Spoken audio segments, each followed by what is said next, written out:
Hello बच्चों, नमस्ते। कैसे हैं आप सब लोग? उम्मीद है शानदार, जिंदाबाद, जबरदस्त होंगे। बच्चों, एसएससी एमटीएस एंड हवलदार की एक वैकेंसी है। हवलदार, हालांकि इसमें 2021 से जुड़ना शामिल हुआ, उससे पहले हवलदार की वैकेंसीज नहीं होती थी। लेकिन हवलदार एक प्रेस्टीज वाली अगर जॉब आप इस भी वैकेंसी में ढूंढना चाहते हो तो वो हवलदार वाली जॉब है। और मेरे भाई, हवलदार के लिए आपको वर्दी भी वैसी ही मिलती है जैसे मान लीजिए आप दिल्ली पुलिस में हवलदार और कांस्टेबल में फर्क देखते हैं तो कांस्टेबल से अगली पोस्ट हवलदार मानी जाती है। यानी कांस्टेबल भी 10 साल बाद हवलदार बनता है, 10 साल सर्विस देने के बाद। तो आपको ये हवलदार अगर डायरेक्ट मिल रही है तो आप एमटीएस और हवलदार में अगर चुनना चाहें, और अगर आप फिजिकल थोड़ा बहुत हल्का मोटा सा फिजिकल है, 15 मिनट में 1600 मीटर रनिंग करनी होती है हवलदार के लिए, अगर आप वो कर सकते हैं, और 152 सेंटीमीटर हाइट है आपकी, मात्र 152 सेंटीमीटर लड़कियों के लिए, और लड़कों के लिए 157 सेंटीमीटर हाइट है, जो 5 फुट 2 इंच के आसपास, 3 इंच के आसपास बैठती है। मेरे ख्याल से उतनी सबकी होती है। तो कुल मिलाकर के अब हवलदार एक बहुत शानदार नौकरी है, और आप इसमें इनकम टैक्स जीएसटी के अंदर हवलदार बन सकते हैं। बात आती है कि सर एमटीएस, एमटीएस कैसी जॉब है? तो एमटीएस मेरे भाई 5 दिन की नौकरी है सिर्फ, और आपको वहां पर कोई किसी को चाय नहीं पिलानी, किसी को पानी नहीं पिलाना। वहां पर जो काम करना है आपको, फाइलों को एक बिल्डिंग से दूसरी बिल्डिंग, अगर एक बिल्डिंग में कई ब्लॉक है तो उस ब्लॉक से उस ब्लॉक में पहुंचाना आप ही का काम होता है। डायरी डिस्पैचिंग पर भी कई बार एमटीएस देखे गए हैं, हालांकि वो क्लर्क का काम होता है, पर ऑफिस में जब एक बार आप ज्वाइन कर लेते हैं तो ये काम भी करवाया जाता है। और अगर कोई एमटीएस योग्य है तो उसको कंप्यूटर पर भी ऑफिस में बिठा करके काम लिया जाता है। तो कुल मिलाकर के बात यह है कि एमटीएस के पास कोई बहुत विशेष काम नहीं होता, लेकिन एमटीएस के पास एक बार ज्वाइन करने के बाद एक मौका होता है कि वो अपनी जॉब बदल ले तैयारी करने का। क्योंकि तैयारी अगर वो करेगा तो मेरे भाई निश्चित तौर पर यहाँ पर बहुत बहुत टाइम है आपके पास अपनी जॉब को बदलने का। बहुत बार आप हमने देखा है, क्योंकि मैंने खुद मिनिस्ट्रीज में जॉब की है, कि एमटीएस आते हैं और चले जाते हैं, एक आध साल रुकते हैं। क्यों? क्योंकि कहीं ना कहीं वो तैयारी में लगे होते हैं, फिर सीजीएल में हो जाता है, कभी उनका सीएचएसएल में हो जाता है। तो एक बेहतरीन प्लेटफॉर्म है एमटीएस, ज्वाइन करो, तैयारी करो, स्विच करो जॉब, और जो जॉब का प्रेशर है ना, जो बेरोजगारी का, वो आपका हट जाता है ज्वाइन करते ही। क्योंकि कुछ भी नहीं हो आप, ये वाली फीलिंग खत्म हो जाती है ना। एक अच्छा खासा एक अमाउंट, जो हम कहेंगे कि 35,000 के आसपास आपकी सैलरी आएगी, जो आपके खर्चे चलाने के लिए काफ़ी है। लेकिन इस जॉब में पूरी लाइफ आप बिता सकते हैं क्या? तो हाँ, उसमें भी कोई दिक्कत नहीं है। तो मैं कहूँगा कि एमटीएस अगर आपने ज्वाइन किया है तो बहुत सारे डिपार्टमेंट, क्या हूँ मैं, या कहूँ कि अधिकतर डिपार्टमेंट में एक 5 साल बाद टेस्ट होता है इंटरनली, तो आप क्लर्क के लिए प्रमोट हो सकते हैं अगर आप वहाँ टाइपिंग कर देते हैं तो। ठीक है। और फिर क्लर्क से भी आगे बढ़ने के चांसेस, आप एएसओ भी आराम से बन सकते हैं। टेस्ट कई सारे डिपार्टमेंट में क्लर्क से डायरेक्ट एएसओ बनने के भी टेस्ट होते हैं। तो अब ये आपके ऊपर है कि आप डिपार्टमेंट में या तो फिर सीजीएल के थ्रू डायरेक्ट एंट्री या सीएचएसएल के थ्रू डायरेक्ट अपना प्रमोशन करा सकते हैं, या डिपार्टमेंट का वेट कर सकते हैं कि भाई यह डिपार्टमेंटल टेस्ट होंगे, हम उनको पहली बार में निकालेंगे, तो वहां से भी प्रमोट हो सकते हैं। तो ये पूरी एमटीएस की कहानी मैं आपको बता रहा हूँ। कुल मिलाकर के अब बात करते हैं कि भाई एसएससी एमटीएस ये फॉर्म आ चुके हैं। 10वीं पास फिलहाल यहाँ योग्यता है, केवल 10वीं पास।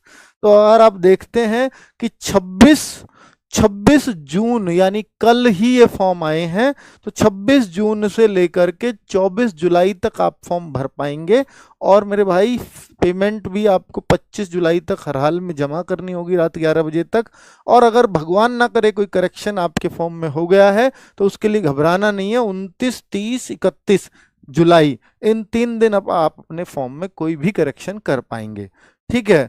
कंप्यूटर बेस्ड एक सिंगल एग्जाम आपका इसमें सिलेक्शन करा सकता है, और इस सिंगल एग्जाम में ये बात है कि ना आपको मैथ स्ट्रॉन्ग करना है, ना आपको रीजनिंग, सिर्फ जीएस और इंग्लिश अगर आपके अच्छे हैं तो आप इस बेस पर अपना सिलेक्शन एमटीएस में करा सकते हैं। बहुत सारे बच्चे हैं कि जो मैथ से बचते हैं, जो मैथ के बिना कोई भी वैकेंसी आएगी सर मैं क्लियर कर दूंगा, मेरा फिजिकल बहुत वीक है सर, कोई ऐसी वैकेंसी बता दो कि जहां मैथ भी ना हो, जहां फिजिकल भी ना हो और नौकरी लग जाए। तो फिर एमटीएस सबसे अच्छा एग्जाम्पल, और एक ही पेपर है, एक सिंगल पेपर में आपका सिलेक्शन हो जाता है। ठीक है, तो ये एग्जाम की डेट भी आपको क्लियर कर दी है कि 20 सितंबर से 24 अक्टूबर के बीच में एग्जाम होगा। अगर हम देखेंगे तो टाइम भी हमारे पास पूरा जुलाई है, पूरा अगस्त है और 20 सितंबर तक का समय है। अगर मैं इन सारे दिनों को जोड़ूं तो हमारे पास 80 दिन से ज्यादा का वक्त है अभी एग्जाम में। हालांकि किसी बच्चे का हो सकता है 10 अक्टूबर 15 अक्टूबर में पड़ेगा, तो उनके लिए करीब करीब 100 दिन से भी ज्यादा का समय अभी इसमें बाकी है। तो इतने में क्या तैयारी हो सकती है? मैं कहूंगा कि अगर आप एकदम फ्रेशर हैं तो शायद तैयारी ना हो, लेकिन अगर आप पहले से कुछ ना कुछ तैयारी कर रहे हैं तो निश्चित तौर पे आप कर सकते हैं और निकाल सकते हैं इस एग्जाम को। क्योंकि आरडब्ल्यू आपको चाहे यूट्यूब हो, चाहे अब आपका बैच हो, टारगेट बैच हम ऑलरेडी एसएससी एमटीएस के लिए निकाल चुके हैं, तो किसी भी रूप में अगर आप जुड़ना चाहते हैं तो जुड़ करके, यहाँ यूट्यूब पर भी अब धमाल मचने वाला है, एसएससी एमटीएस के लिए बहुत कुछ चलने वाला है। हालांकि बैच बैच होता है कि उसमें हर चीज क्रम में पढ़ाई जाती है, यूट्यूब पे हर चीज की प्रैक्टिस कराई जाती है। ये हमारा सिद्धांत पहले से आरडब्ल्यू का रहा है। तो कुल मिलाकर के 100 रुपये फीस आपको इस फॉर्म को भरने के लिए देनी है। ठीक है, केवल 100 रुपये फीस होती है, और फीस सबसे नहीं है, केवल मेल कैंडिडेट से है, वो भी जनरल, ईडब्ल्यूएस और ओबीसी के मेल कैंडिडेट्स। और अगर आप एससी एसटी या एक्स सर्विसमैन हैं तो भाई एक्स सर्विसमैन किसी भी कैटेगरी से हो तो ये 100 रुपये भी नहीं देने। फीमेल कैंडिडेट किसी भी कैटेगरी की कोई 100 रुपया नहीं देना, और एससी एसटी को तो मेल को भी नहीं देने। ठीक है, अब यहां पर सबसे बड़ी जो चर्चा चल रही है कि सर 1075 वैकेंसीज, क्या एमटीएस का इतने में पूर्ति पड़ जाएगी, जहां 50 लाख से ज्यादा फॉर्म भी आएंगे? हाँ, 50 लाख फॉर्म होते हैं क्या भाई? 10th तो हर कोई कर लेता है ना, तो फॉर्म तो इतने जाएंगे ही जाएंगे, इसमें कोई शक नहीं है। और पिछली बार 57 लाख फॉर्म थे इसमें, दो बार, एक 2022 में 54 लाख फॉर्म आए और 2024 में 57 लाख फॉर्म आए। 2023 में वैकेंसीज मात्र 1558 रही, इसलिए वहां फॉर्म घट करके 25-26 लाख रह गए थे, यानी जस्ट आधे। क्यों? तो कई बार वैकेंसीज पर भी डिपेंड करता है फॉर्म्स की संख्या। अब आप कहो सर वैकेंसीज बहुत कम दिख रही है तो फॉर्म बहुत कम आएंगे, लेकिन मैं ये एश्योरिटी से कह सकता हूं कि ये जिस दिन लास्ट डेट होगी फॉर्म की, उससे पहले अपडेटेड कर दी जाएंगी वैकेंसीज। जैसे अभी आपने एसएससी स्टेनो में भी देखा है कि ये वैकेंसी एसएससी स्टेनो की मात्र 261 आई थी, और अब उनको बढ़ा करके 1590, जैसा हर साल होता था, 1200, 1500, 2000 के आसपास ये स्टेनो की भर्ती रहती थी, वो उतनी पहुंच गई। लेकिन 261 को देख करके सब शॉक्ड थे। हालांकि उसमें तो ये भी नहीं लिखा था कि बीइंग कलेक्टेड, यहां तो ये भी लिखा है कि एमटीएस की तो हम दे ही नहीं रहे हैं, एमटीएस की तो कलेक्ट की जा रही हैं अभी वैकेंसीज, तो आपको ये बाद में बताई जाएंगी। हो सक अब क्या 1075 हवलदार की भी तो काफी कम है ना सर? पिछली बार तो 3-3.5 हजार वैकेंसीज थी हवलदार की, इस बार 1000 ही है, तो ये भी काफी कम है? नहीं, ये भी अभी स्टार लगा हुआ है, ये भी बढ़ने वाली है वैकेंसीज। जब ये बढ़ेंगी, और ये भी किसी डिपार्टमेंट से ये डेटा आने में भी थोड़ा समय लगता है, हो सकता है ये भी आपको बढ़त देखने को मिले। और एसएससी एमटीएस की कई सारी वैकेंसी, जैसे पिछली बार 8200 आई थी फर्स्ट टाइम में ही, ठीक है, वहां एमटीएस और हवलदार दोनों की साथ आ गई थी, तब भी वो 8200-8300 वैकेंसीज एक साथ आई थी। बाद में वो बढ़ करके 9500 हुई। जो 12000 आई थी 2022 में, वो भी शुरुआत में 8-9 हजार आई थी, फिर वो 2 बार बढ़ करके वो 12000 हुई थी। तो ये बढ़ती तो रहती हैं, ठीक है। और ये तो इसमें खुद ही दिया है इसने, तो उनमें तो ऐसा दिया भी नहीं था कि बढ़ेंगी, ठीक है, क्योंकि कई सारे डिपार्टमेंट्स का डेटा बाद में आता रहता है। अब मैं आपको ये दिखाने वाला हूं कि 2025 में जो वैकेंसी आई है 1075, ये स्टार लगा हुआ है, केवल हवलदार की दिए, एमटीएस की अभी कलेक्ट की जा रही हैं। फॉर्म आप ये मान लीजिए कि भैया 50 लाख में क्यों कह रहा हूं प्लस फॉर्म, कि 12523 वैकेंसी थी 2022 में, 54 लाख फॉर्म आए थे। 2024 में 9583, लगभग 10,000 के आसपास ही होगी, तो 57 लाख फॉर्म आए थे। तो फॉर्म की संख्या इन वैकेंसीज पर काफी डिपेंड करती है। आप देखो 1558 वैकेंसी हुई 2023 में, जो कि काफी कम थी, और बहुत ही बच्चों का मॉरल डाउन हुआ था इस दौरान। तो केवल 26 लाख फॉर्म एकदम से आधे हो जाते हैं भाई। 54 का आधा तो 27 होता, 27 लाख भी नहीं आए थे, क्योंकि वैकेंसी भी डिपेंड करता है ना। बहुत सारे बच्चों को लगता है यार 1558 में मेरा सिलेक्शन होना ही नहीं है। अगर ये केवल 1075 होती, एमटीएस जैसी कोई बात नहीं करता था बीइंग कलेक्टेड वाली, तो फिर बहुत सारे बच्चे तो अभी मॉरल डाउन कर देते अपना, और अब कर भी रहे हैं। पर भाई आपको फॉर्म तो डालना ही है। हो सकता है ये बढ़कर यही वैकेंसीज 9-10 हजार फिर से पहुंच जाए, क्योंकि इसका जो एवरेज है वो इतना रहा है, बस 2023 को छोड़ दूं तो। और ये 7739, तो आप ये तो मान ही लीजिए ना, जब से हवलदार इसके साथ जुड़ा है, या 8-10 हजार के आसपास तो रही है हर बार, इसको छोड़ करके। और इसमें कहोगे सर ये भी तो 4000 के आसपास थी 2020 में, तो इसका कारण था क्योंकि तब तक हवलदार इसके साथ नहीं जुड़ा था। यहां तक केवल ये एमटीएस की वैकेंसीज आती थी, और यहां से हवलदार जुड़ा तो वैकेंसीज काफी बढ़ गई। ठीक है, तो अब आप ये फॉर्म निश्चिंत होकर के भर सकते हो। तो मैंने ये सारी कैलकुलेशन इसलिए ही आपको बताई है। आगे अगर मैं बोलूं कि पिछली बार कितनी वैकेंसी थी, 9583, तो शुरुआत में जब ये नोटिफिकेशन आया था तो इतनी वैकेंसीज आई थी, 4887 एमटीएस में और हवलदार में 3439। फिर बाद में हवलदार तो स्टेबल रही, लेकिन जो एमटीएस थी वो 4887 की जगह बढ़ाकर कॉरिजेंडम निकालते हैं बाद में, और उसमें 6144 कर दी गई। तो कुल मिलाकर के जो वैकेंसीज ज्यादा आती है ना, वो एमटीएस में ही आती है, और वो इसमें अभी आई नहीं है, वो जुड़ी नहीं है। हवलदार की एक लिमिटेड वैकेंसी रहती है, 2000, 2500, 3000। पिछली बार थी 3439, तो ये काफी अच्छी मानी गई थी। ठीक है, और नया नया जुड़ा है हवलदार, तो इसलिए इतनी ज्यादा वैकेंसीज की बहुत उम्मीद नहीं कर सकते। 3-3.5 एक अच्छा नंबर है, अगर हवलदार में ये वैकेंसी 1000 बढ़ करके 3000 के आसपास होती है, और एमटीएस की वैकेंसीज अगर 6-7-8 हजार आती हैं, तो फिर ये नंबर जरूर 10,000 के आसपास पहुंच जाएगा। लेकिन अभी मैं एश्योरिटी तो नहीं दे सकता कि 10,000 पक्का ही आएंगी, पर ये बढ़ेंगी तो निश्चित। और ये चूंकि ये नंबर 2023 को अगर मैं लाइन से हटा दूं, तो उसमें तो हवलदार के 1000 भी नहीं थी, इस बार 1000 तो हैं, तो वो तो नंबर आप दिमाग से निकाल दीजिए। पर 8-10 हजार जैसा हर बार आ रहा है जब से हवलदार जुड़ा है, तो ये उतनी पहुंचेंगी। ठीक है, चलो अब मैं बात कर लेता हूं कि भाई candidates who wishes to considered against reserve categories seek age relaxation वगैरह। तो आप ये इसमें बताता है कि कई जगह तो ये, जैसे आपके पास सर्टिफिकेट, मतलब आप जैसे ओबीसी डाल देते हैं और ओबीसी का सर्टिफिकेट वहां मान्य नहीं होता, ईडब्ल्यूएस डाल देते हैं तो ईडब्ल्यूएस का सर्टिफिकेट वहां मान्य नहीं होता। तो कई जगह तो वो करते हैं कि हम आपका जो है कंसिडर कर लेंगे आपको जनरल में, और कई जगह वो कहते हैं कि नहीं, नोटिफिकेशन में लिख रहे हैं आजकल कि आपको किसी और कैटेगरी में यानी जनरल वगैरह में कंसीडर नहीं किया जाएगा अगर आप अपनी कैटेगरी का सबूत पेश नहीं कर पाए। तो जो कैटेगरी डालें वो कैटेगरी का सर्टिफिकेट होना चाहिए, वरना कैंडिडेचर विल बी कैंसिल्ड, यानी आपको जनरल में काउंट नहीं किया जाएगा अगर आपने इस जो कैटेगरी भरी है उसका सर्टिफिकेट, वैलिड सर्टिफिकेट आपके पास नहीं हुआ। बच्चे लोग कहते हैं सर सर्टिफिकेट तो है, लेकिन सर्टिफिकेट भी उनको चाहिए वैलिड। अब जैसे ईडब्ल्यूएस है, तो ईडब्ल्यूएस 1 अप्रैल के बाद का बना हुआ होना चाहिए, इसी साल का।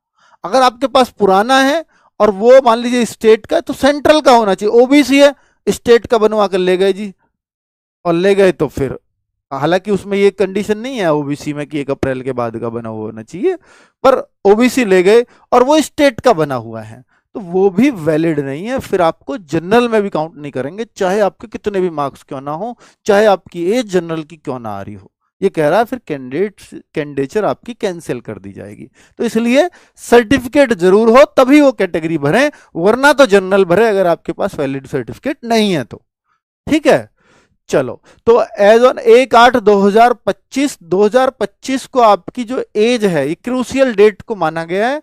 आजकल एक क्रूशियल डेट देने लगे हैं, क्रूशियल मतलब महत्वपूर्ण होता है, अगर हिंदी अर्थ देखूं तो एक महत्वपूर्ण, एक क्रूशियल डेट क्या होती है, एक कट ऑफ डेट इसको बोलते हैं, कि इस दिन आपकी एज एंड क्वालिफिकेशन दोनों इसी डेट को मांगी जा रही है, क्वालिफिकेशन। ठीक है, तो यहां एज आप 18 से कितनी एज, 25 साल। ये दो पद हैं किसके, एमटीएस के। एमटीएस में दो तरह की वैकेंसीज हैं, एक एमटीएस में होती है 18 से 25 साल, बहुत थोड़ी पोस्ट होती हैं जिनमें 18 से 27 साल एज चलती है, और हवलदार के लिए 18 से 27 ही चलती है। तो यानी एमटीएस में कुछ पोस्ट के लिए एज कम है और कुछ पोस्ट के लिए एमटीएस में 18 से 27 है, प्लस हवलदार की सभी पोस्ट के लिए 18 से 27 है। ये जनरल की एज है। ओबीसी एससी एसटी को नियमानुसार छूट होती है। और ये कब एज कैलकुलेट होगी? 1/8/2025 को। अगर मैं बोलूं तो ये रही आपकी एज का क्राइटेरिया कि एससी एसटी को 5 साल, ओबीसी को 3 साल, पीडब्ल्यूडी कैंडिडेट्स को 10 साल, और पीडब्ल्यूडी कैंडिडेट्स अगर ओबीसी से तो 13 साल, एससी एसटी से तो 15 साल की छूट। इनको 10, 13, 15 किस में जुड़ते हैं? जो 27 साल में जुड़ेंगे, इनको इतनी छूट मिल जाएगी। ठीक है, एक्स सर्विसमैन को उसकी जो है रिटायरमेंट के 3 साल बाद तक की छूट होती है। अब एक और इंपॉर्टेंट पॉइंट सुनो, वो कहता है कि जो आपकी डेट ऑफ बर्थ आप फिल करो ना, वो 10th के सर्टिफिकेट के हिसाब से करना। अगर उसके अलावा आपने आधार कार्ड की डेट ऑफ बर्थ देख करके भर दिया है या किसी और डॉक्यूमेंट से, पैन कार्ड वगैरह से भरा है, तो ये नहीं चलेगा। ओनली एंड ओनली 10th की मार्कशीट या आपका उसका सर्टिफिकेट, तो ये डेट ऑफ बर्थ उसी के हिसाब से होनी चाहिए आपके फॉर्म में, चाहे आपकी कहीं भी गलत लिखी हुई है, पर जो 10th वाली है उसी के हिसाब से फॉर्म भरा जाएगा।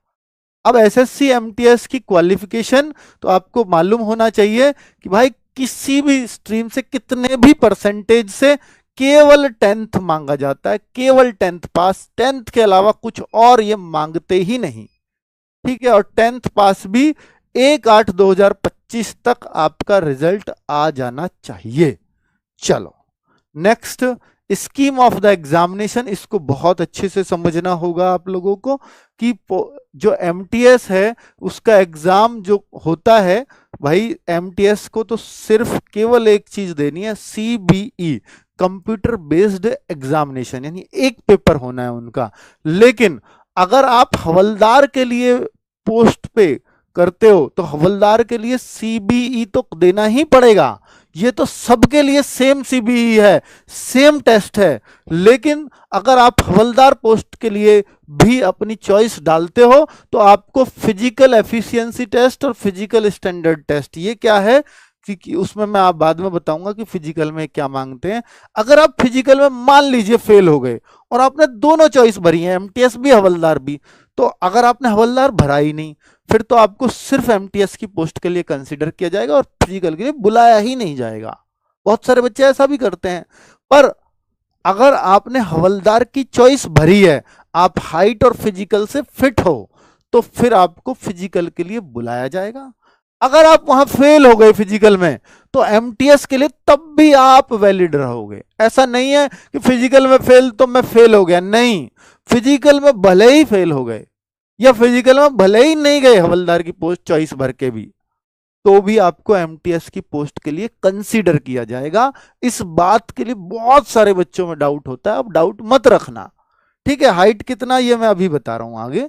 तो mode of the selection, selection का मोड मैंने आपको बता ही दिया है कि भाई जो एग्जाम होगा तो एग्जाम और फिजिकल केवल हवलदार के लिए। लेकिन एग्जाम में क्या आता है, तो एग्जाम में बोल रहा है कि 2 सेशन लिए जाएंगे, पहला सेशन और सेशन 2।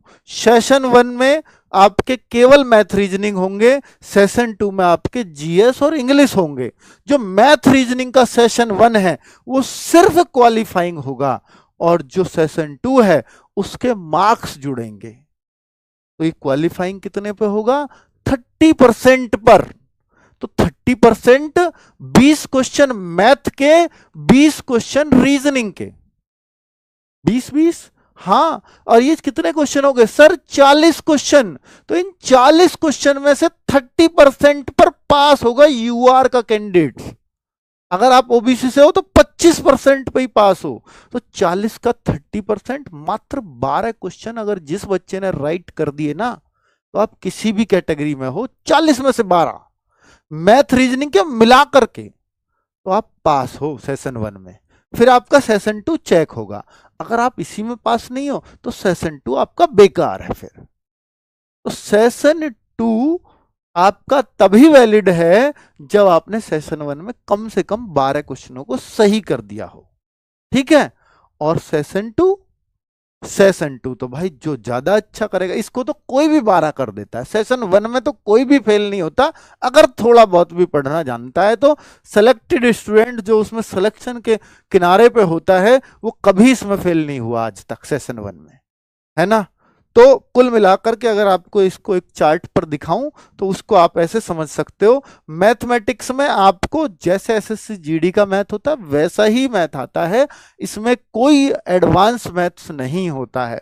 तो केवल 20 क्वेश्चन होंगे, मार्क्स 60 हैं उसके। यहां भी केवल 20 क्वेश्चन होंगे, मार्क्स भले ही 60 हैं। तो इसको हम बोलते हैं सेशन 1।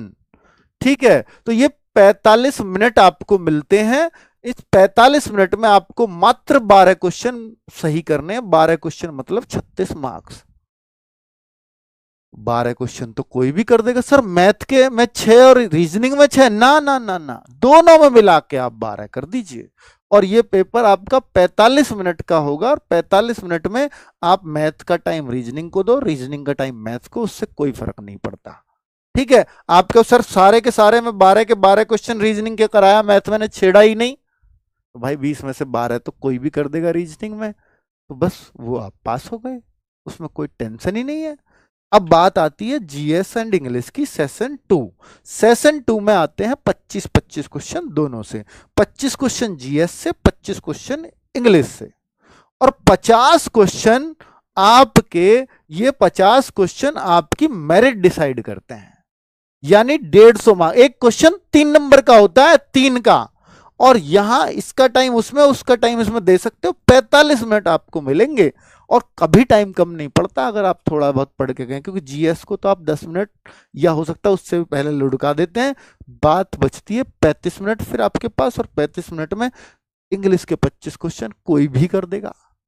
ठीक है, तो भाई आप अपना टाइम लेकर के करें इस पेपर को। 50 क्वेश्चन, 150 मार्क्स, और 150 में से जो ज्यादा स्कोर लाएगा उसका सिलेक्शन होगा। नेगेटिव मार्किंग इस सेक्शन में होती है, इसमें तुक्का भी मार सकते हो, यहां नेगेटिव नहीं होती, यहां नेगेटिव होती है 1/3 की। यानी क्वेश्चन सही किया तो 3 नंबर, क्वेश्चन गलत किया तो -1, 1 नंबर कटेगा भी फिर आपका। तो ये पेपर का पैटर्न सबको पता होना चाहिए। तो ये तो बड़ा आसान पैटर्न है, आसान उसी के लिए है जिसको जीएस और इंग्लिश जो इंटरेस्ट रखता है, इंटरेस्ट से पढ़ सकता है। अगर नहीं है इंटरेस्ट तो हम आपका इंटरेस्ट बनाएंगे।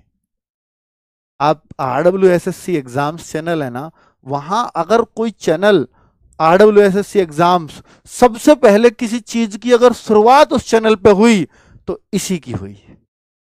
किसकी? एसएससी एमटीएस की। पिछली बार इसी से हमने उसकी शुरुआत की, उस चैनल की, और वहां पर सबसे ज्यादा हवलदार अगर किसी चैनल ने दिए तो आपके RWA चैनल ने दिए। ठीक है, तो हवलदार पर बड़ा जोर था हमारा, क्योंकि वो शानदार नौकरी, जो भी बच्चा उसे ज्वाइन करता है खुश रहता है, वर्दी भी मिलती है उसको, है ना। तो इसलिए, और भाई अगर आप मेहनत कर रहे हो तो फिर निश्चित तौर पे उसमें सिलेक्शन होगा ही। यही इसने समझाया है कि 3 नंबर मिलेंगे, 1 कटेगा, नेगेटिव मार्किंग है सेशन 2 में। ये बैच है अगर आप ज्वाइन करना चाहते हो एसएससी एमटीएस, केवल एमटीएस जिसका टारगेट हो, और वो देखना चाहे कि सर मेरे को इंग्लिश और जीएस पे बहुत जोर देना है, बहुत अच्छे से पढ़नी है, तो वो इस बैच के अंदर आपको मिल जाएगी। इसकी क्लासेस 5 जून से चल रही हैं, तो जितनी भी क्लास हो चुकी हैं वो सारी क्लास भी मिल जाएंगी, और जो होनी है आगे लाइव वो तो हो ही रही हैं, डेली चल ही रही हैं। 5 जून से ये क्लासेस चल रही हैं। इसका प्राइस ये है, अगर आप कहते हो कि सर अभी ये तो वैकेंसीज अब आई हैं, तो हमें तो इसमें डिस्काउंट उस टाइम दिया था, हमने नहीं लिया, अब कुछ डिस्काउंट कर दीजिए, तो मैं कर देता हूं भाई, क्योंकि आपके कमेंट उस हिसाब से चूंकि आ रहे हैं। तो 20% ऑफ तब दिया था, 20% ऑफ फिर दे रहा हूं। आप इसमें MTS20 कूपन कोड लगा दीजिएगा। MTS20 कूपन कोड ये कहां लगाएंगे? जब आप RW ऐप में परचेज करेंगे ना, तो वहां पर अप्लाई कूपन आएगा, वहां MTS20 लिखेंगे, तो जो बच्चों को पहले 20% डिस्काउंट मिला था जब ये बैच आया था, तब आपको एक 24 आवर्स के लिए दे रहा हूं। कल इस टाइम तक, टाइम क्या हो रहा है, 12 बजे तक, तो कल 12 बजे तक ये ऑफर रहेगा। ठीक है, अब तो खुश हो? ठीक है, चलो। तो भाई अब बात कर लेता हूं कि हवलदार के लिए सर सब कुछ समझ आ रहा है, लेकिन हवलदार के लिए ये बता दो हमें करना क्या है फिजिकल में। हवलदार के लिए भाई रनिंग तो ये रही नहीं, 15 मिनट में अगर 1600 है तो ये चलना ही होता है। 15 मिनट में कोई भी 1600 कहीं भी भागना नहीं पड़ेगा आपको, और भाग के कर लो तो वो आपकी मर्जी है। तो 15 मिनट में तो वॉकिंग ही होती है, थोड़ी तेज वॉकिंग बस। 15 मिनट में आपको 1600 मीटर चलना है, इसलिए उसने वॉकिंग लिख दिया है। और अगर ये चीज फीमेल के लिए है तो आपको 1 ही किलोमीटर चलना है, और वो भी मात्र 20 मिनट में, क्योंकि आपको हवलदार पुलिस को तो भागना पड़ता है मुजरिमों के पीछे, इसलिए पुलिस की में रनिंग रखी जाती है। और हवलदारों को तो बस अपने इंस्पेक्टर्स के साथ चलना है, उनको कवर अप देना है, इनको कभी भागना नहीं है मुजरिमों के पीछे। क्योंकि जिनके आप घर पे छापे मारने जाओगे ना इंस्पेक्टर के साथ, तो वो भागने वाले लोग नहीं है, वो बड़े बड़े लोग हैं, उन पे वैसे ही नहीं भागा जाता। या तो वो कार से जाएंगे तो वहां भागने का वैसे फायदा नहीं है ना, भागेंगे तो वो कार से भागेंगे, और वैसे भी वो भागने वाले हैं नहीं, तो उनको उनके साथ चलना फिरना डोलना इन्वेस्टिगेशन में यही आपका काम होगा। ठीक है, तो इसलिए वॉकिंग मांगनी जाती है। और अगर मान लीजिए हवलदार ऐसे भर्ती कर लीजिए जिनके चलना भी बिल्कुल बस की नहीं हो, तो पता लगा इंस्पेक्टर को उनको गोदी लेकर के आना पड़ रहा है, तो कम से कम इतने तो हों हवलदार कि कम से कम जो है उनको वो चल फिर सकें और अपनी चीजें को इधर उधर कर सकें। ठीक है, तो चलना फिरना पड़ेगा इसमें थोड़ा सा, इसलिए मांगते हैं। बस बात ये है कहने की, मेल का जो है हाइट है वो 157.5 सेंटीमीटर होनी चाहिए। वो हाइट इसलिए मांगी जाती है मेरे भाई, हाइट इसलिए मांगी जाती है, तो आप वर्दी में हो ना, तो वर्दी की कुछ एक प्रतिष्ठा होती है। अगर अगर हाइट ही नहीं मांगी तो, और इतने से कोई हुआ, इतना इतना बच्चा और सेलेक्ट हो गया, तो फिर वर्दी में देख करके उसको हंसी भी आएगी, है ना। किसी के घर जा रहे हो आप इन्वेस्टिगेशन में, तो वो एक गरिमा बनाने के लिए हाइट मांग लिए। बाकी ये हाइट बहुत ही कम हाइट है। इसको अगर आप 5 फीट 2 इंच, आप कहोगे 5 फीट में 150 सेंटीमीटर होते हैं, हाँ होते हैं। फिर आप 1 इंच में 2.54 सेंटीमीटर होते हैं, तो 2-3 इंच के आसपास ये बैठेगी, जितनी सब लड़कों की हाइट हो सकती है। अगर आप गोरखा गढ़वाली असमी तो ये यहाँ पे हैं तो 5 सेंटीमीटर और छूट मान लीजिए। Chest 81 centimetre fully expanded with, तो ये जो है with minimum expansion of 5 centimetre, तो 81 सेंटीमीटर फुल एक्सपेंशन के साथ मांगी जाएगी, जो आराम से बैठ जाती है। एक दुबला पतला, जब तक कोई बहुत ज्यादा दुबला पतला ना हो। बाकी चेस्ट में किसी को निकालते भी नहीं, वो खाए पिएगा अपने आप मोटे तो बाद में हो ही जाते हैं, इसलिए कोई नहीं निकालता चेस्ट में। हाइट की बात कर लेते हैं, तो लड़कियों की हाइट 152 सेंटीमीटर है, और वेट की कंडीशन भी है लड़कियों के साथ, क्योंकि इनकी चेस्ट नहीं मांगी जाती, तो 48 किलोग्राम वेट भी चाहिए। ये थोड़ा लड़कियों के लिए मुश्किल होता है, क्योंकि लड़कियों में वेट कई बार 45-40 की लड़कियां भी बहुत होती हैं। तो भाई आप जो ना 5 किलोग्राम तो इधर उधर ये कर लेते हैं, पर 5 से ज़्यादा दिक्कत करेंगे, है ना। 5 से ज़्यादा का फर्क पाया कि आप में 35 किलो वेट ही है, तो इन्हीं के लिए एडजस्ट करना बहुत मुश्किल हो जाएगा। हालांकि 60-70 नहीं चल सकता, चल सकता है, फिर उसके अकॉर्डिंग आपकी हाइट भी हो। वेट कम से कम इन्होंने बोला है कि 48 किलोग्राम हम चाहते हैं, इतना हो। ठीक है, तो ये आपको कंडीशन बता दी है, लेकिन ये केवल हवलदार में कंडीशन लगेंगे, एमटीएस के लिए कोई कंडीशन नहीं है ऐसी। कुछ भी हाइट चलेगी, कुछ भी वेट चलेगा, और मेडिकल की कोई कंडीशन किसी तरह की इनमें नहीं होती है। आप ये मान लो कि मेडिकल में सब चलता है है ना। हालांकि होता है फॉर्मेलिटी के लिए मेडिकल, आपको हो सकता है आपके जिले से एक सर्टिफिकेट बनवा के मांग लिया जाए, ठीक है, तो बड़ा आसान मेडिकल होता है, जो आराम से सब लोग पास कर लेते हैं। तो preference of post come states, यानी अभी आप फॉर्म भरोगे तो आपसे प्रीफरेंस भी भरवाएगा ये, और प्रीफरेंस आपकी थोड़ी नहीं है, बहुत ज्यादा प्रीफरेंस आपको भरनी पड़ती है। तो मैं एक आपको तरीका बताऊंगा किस तरह से आप सोच के भर सकते हो, क्योंकि एमटीएस भी हर स्टेट में और हवलदार भी हर स्टेट में, ये स्टेट वाइज कट ऑफ जाती है। आप चाहो तो एमटीएस असम का भी भर सकते हो, आप एसएससीजीडी में नहीं कर सकते ऐसा, वहां अपने स्टेट से ही भरना होगा।